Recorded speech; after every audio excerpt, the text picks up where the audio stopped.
Jersey's own Zach Gelb. Or maybe it's Pennsylvania. Anyhow, it's one of the two, I'm pretty sure. The Zach Gelb Show continues On Fox Sports 920, The Jersey.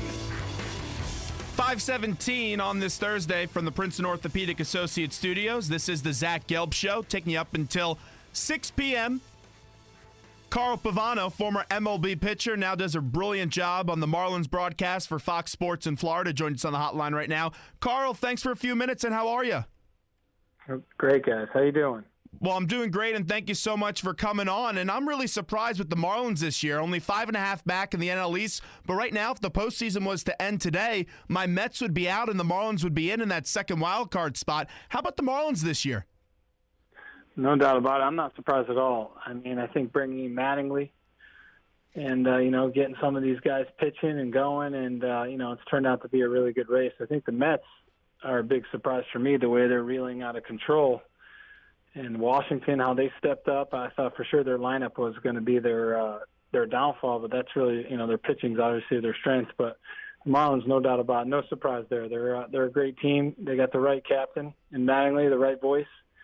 He's getting these guys going out there playing good baseball. What do you think Donnie Baseball learned from his last job with the Dodgers and how he's trying to improve as a manager now with the Marlins?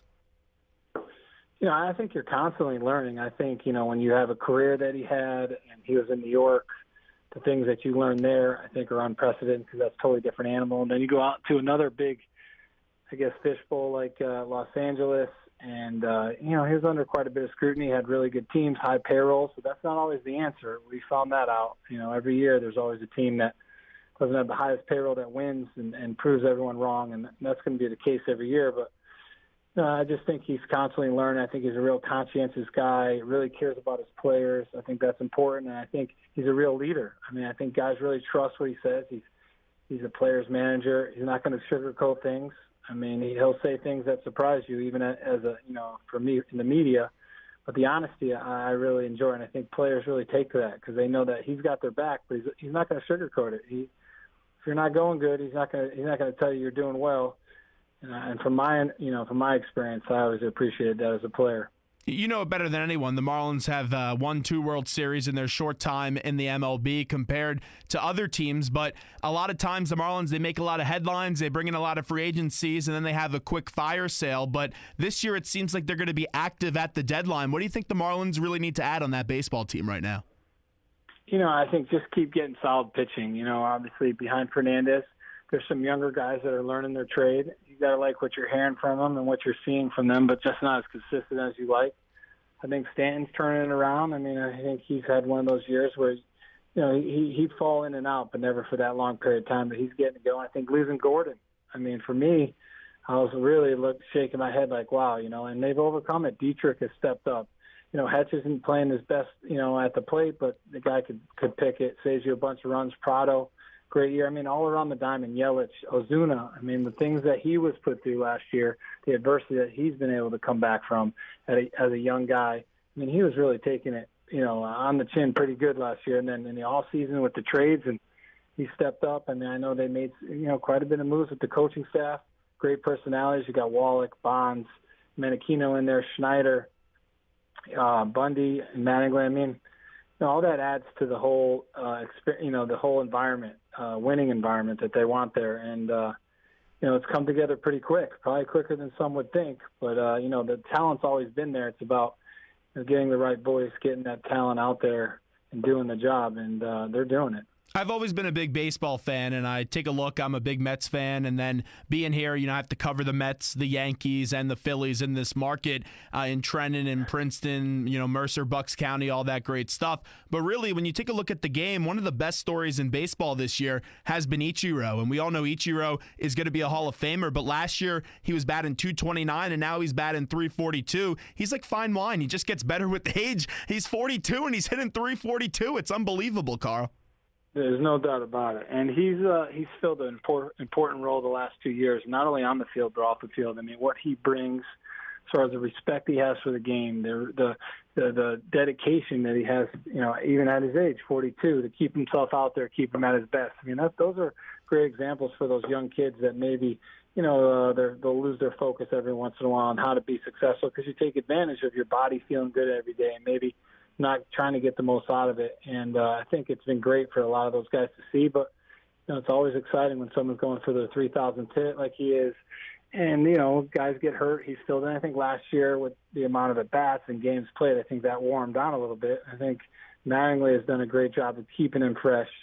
You'd like to treat him like Superman. He's not, but he isn't your typical 42-year-old either, but he is 42. So I think that balance has been important, keeping him fresh and keeping him going, and he's rocking out. It's fun to watch. What a great job he's doing there in Miami. You have two all-time great hitters. One doesn't play anymore in Barry Bonds, and the other one does currently play in Ichiro. Bonds is on the coaching staff as the hitting coach. How has that experience been so far, the experiment of Barry Bonds being the hitting coach for the Marlins?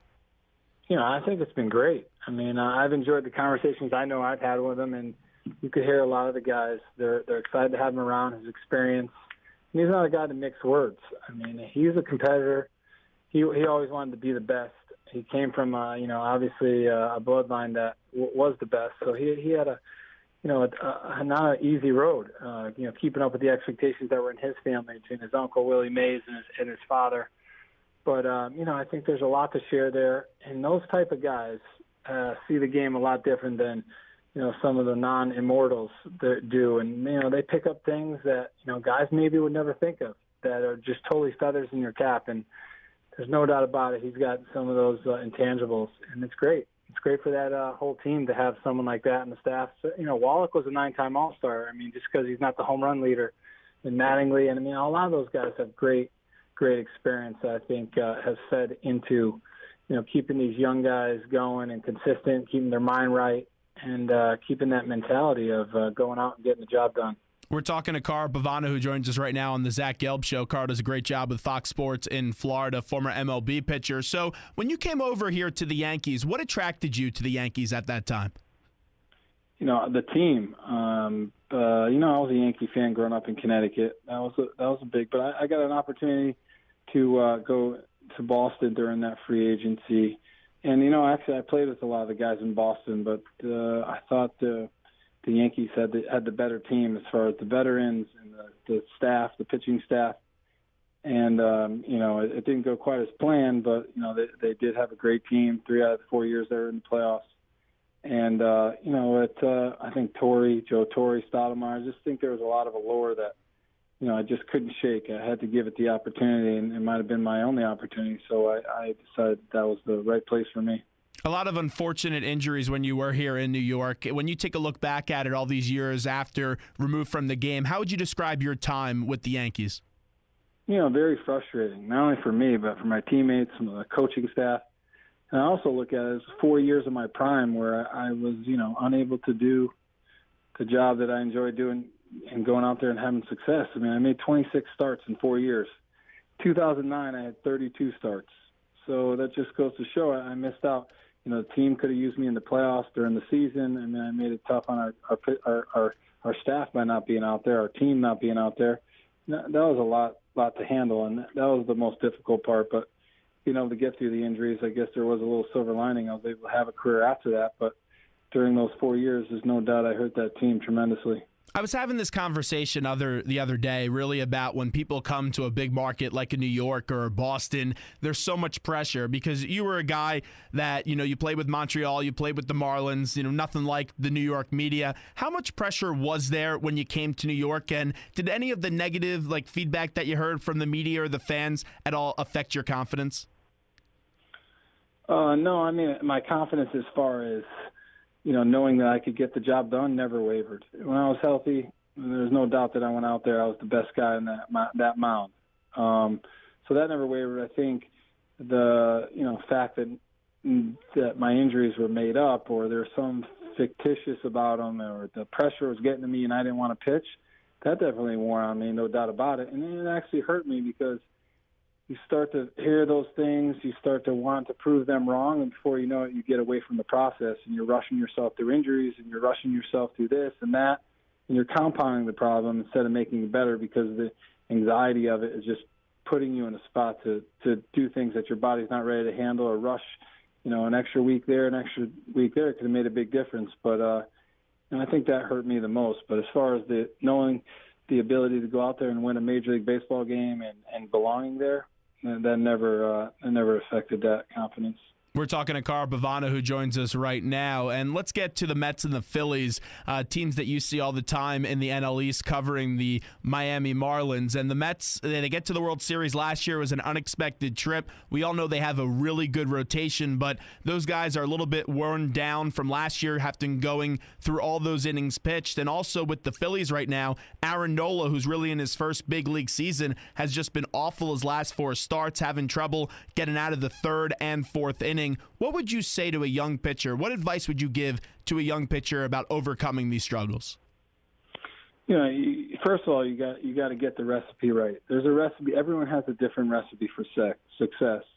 I wouldn't say that it's too far off from one another, but everyone has a way of going about things. But you can't replace hard work, dedication, work ethic, positive attitude, being a good teammate, and going out there and doing your job. And I think at a young age, sometimes kids get caught up with going out there pitching not to lose.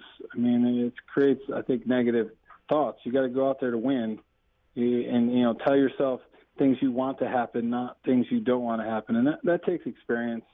And if you look at the two staffs, you got young guys, but you got more experience on the Mets side than you do the Phillies side, but equally very good staffs.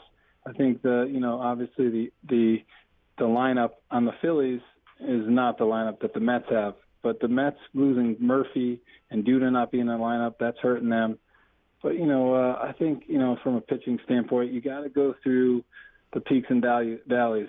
Your whole career, you're gonna find it. You're gonna wake up some days and be like, man, this feels so foreign to me. You got to find it again. You got to keep it, and then you're going to lose it. And then you got to go back to it, and then you got to keep it, and then you lose. It's just there's very few guys that just have it from day one through their whole careers.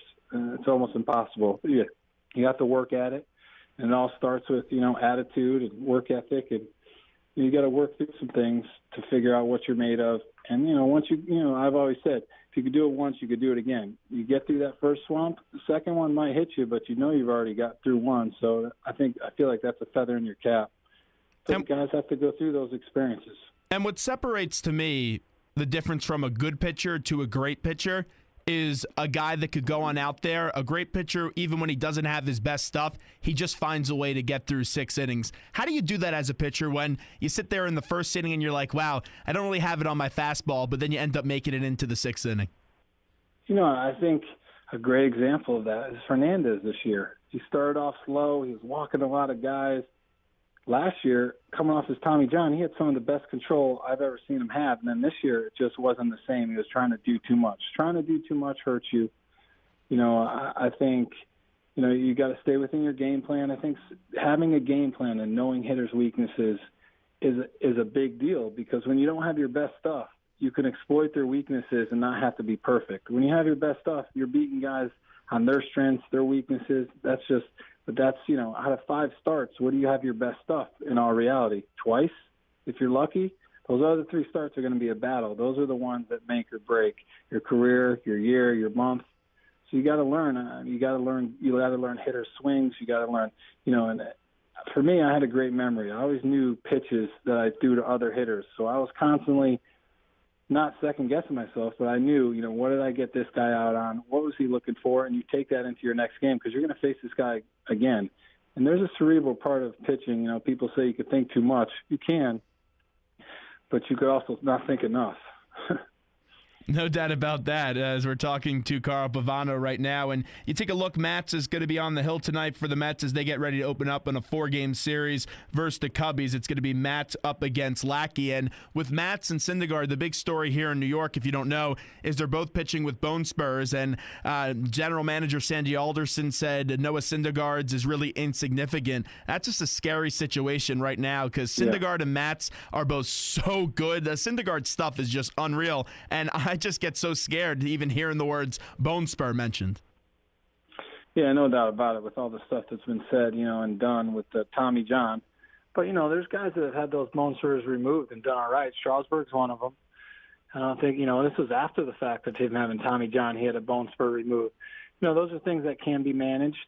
And And, obviously you don't want to overuse. It could be a mechanical flaw that's putting pressure on the elbow that doesn't need to be there, but it's always good to hear that ligament is not causing the problem. Sometimes you get lax in that ligament, those bones get a little clanky, and that's where the bone spur extra, protects the ligament. But those two guys are young. They have a lot of talent, and you never know what it's going to lead to. But, I think they're in the right hands.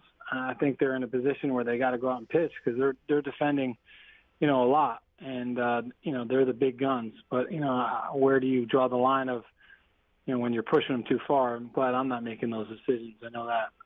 Before we let you run, I want to ask you this. This is our poll question today because there's a lot of talk about the Olympics, and it doesn't have anything to do with baseball. But our poll question today is, would you skip the Rio Olympics because of all the health concerns with the Zika virus and the bad water conditions? You're a former player. Let's say if you had a chance to represent your country in a sport, would you go out to Rio? I mean, I actually read some articles, and I'm glad you asked me about that because a lot of these, for baseball, there's a little different security. And I'm not saying economics always come into play, but there's a little different security. We do play 162 games in the United States, but these people train year in and year out to get there. And that's got to be tough to give up on because of that. But, people's health and those things are definitely a concern, and they should be number one priority. But they work really hard to get those opportunities to get into the Olympics. I could see why some people would take the chance. There's no doubt about it. I've actually thought about that. And, I'd probably be one of those people who would take the chance because this is their time to go out there and be the best. And if they're the best, there's a lot of downfall, a lot of windfalls that come from that, sponsorships. It's not a very lucrative, the Olympics. It's a lot of pride-based, but there are some things, economics, that can come out of it. So you could see why some people would probably disregard it. And I'll say this right before we let you run. Right now, our poll results, 43% yes, they would skip it, 57% no. And really, last week I thought of this question, Carl, and I said to myself, if I was an Olympic athlete, no way I would skip the Olympics. But then I read this quote from Pau Gasol. Some of these athletes are planning to have children in their near future, and this could affect them. It could affect the health of their kids and their wives. I read that, and I said, you know what? If this could possibly affect my health, and the Zika virus is a big concern, and the water conditions are awful, I couldn't really fault someone if they decided to skip the Olympics. No, I see it. But remember, Pau Gasol just got off 100 and what? How many games they play in the NBA? 82, so yeah.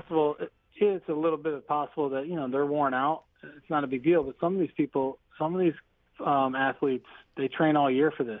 They don't have that many events. They're not as burnt out to where, so it creates more opportunities to go out there and do the best. Now, I'm not saying Pau Gasol is making a bad point, but I'm saying devil's advocate, maybe someone that hasn't made the money he's had or wants the opportunity to go out there and do the best and get all these opportunities from that, they might bypass that thought process.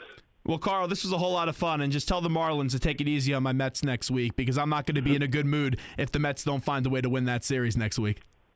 I sure will, pal. Thanks so much. I appreciate it. All right, man. Have a great afternoon.